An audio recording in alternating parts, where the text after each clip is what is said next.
Using the Ansoff Matrix. As a business, you have a lot of different strategic options when it comes to growth.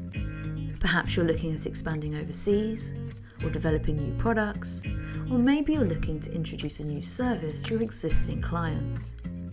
In this video, we'll take a look at using the Ansoff Matrix to generate some of these ideas, before looking at how you can score them to decide which will be most effective. To make the most of using the Ansoff Matrix, you should work as a team, away from any distractions, so you're able to focus on the business. The Ansoff Matrix is a 2x2 that aids the formation of strategic ideas, spanning existing markets and existing products, as well as new markets and new products.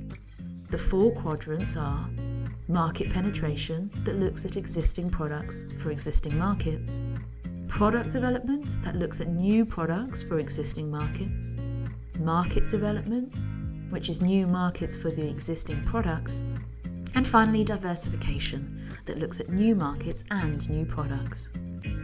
We'll start with market penetration. The market penetration strategy is about focusing on your existing business, your current product or service, and your current segmentation.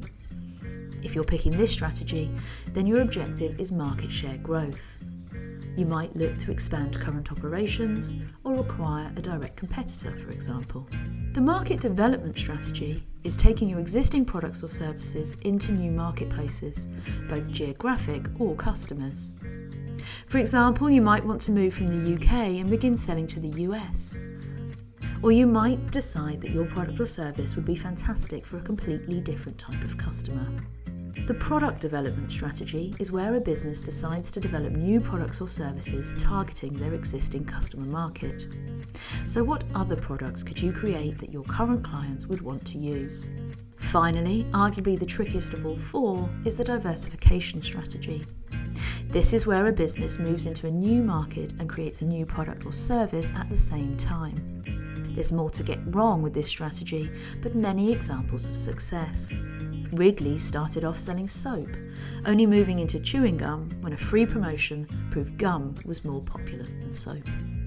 Every idea you place into the Ansoff Matrix needs to have some detail behind it. For every strategic option, consider what the different attributes may be. For example, price, quality, customer service, specific features. Whatever the attributes are, make sure you keep them the same across the different options. Once you've developed your strategic options, it's time to consider which ones will power your growth. There are lots of ways to evaluate strategic options, but we're going to use something called the SFA matrix, or SAFE analysis as it's also known. In this tool, every option is scored on suitability, feasibility, and acceptability. List out your different strategic options and begin to put a score out of 10 against each criteria. Suitability considers if a strategy will achieve the goals you have as a business. It's a really important question to ask because ultimately you are producing a strategy to hit certain objectives and goals. The ultimate question in suitability is, does the proposed strategy address the key opportunities and threats the organisation faces? Acceptability in SAFE analysis focuses on the views of the stakeholders. Stakeholder management is an important aspect of strategy, not least because you need to make sure everyone is positive and aligned. Acceptability looks at the areas of risk, return, and reactions. Finally, feasibility is really key because it essentially asks if the business is able to execute the strategic plan effectively. You may consider resources, skills, timing, market changes, access to finance and more when evaluating this part of SAFE analysis. Each strategic option is then given a score out of 30. This can give you insight into which are likely to be successful and the best routes to take for growth. The Ansoff Matrix is a commonly used framework that has proven to be valuable in helping companies diversify and grow for decades. We'll end on some advice from René Moulinar, a senior lecturer who includes Ansoff in his teaching. René says, Ansoff's product market matrix can be deceptively easy to apply at first sight.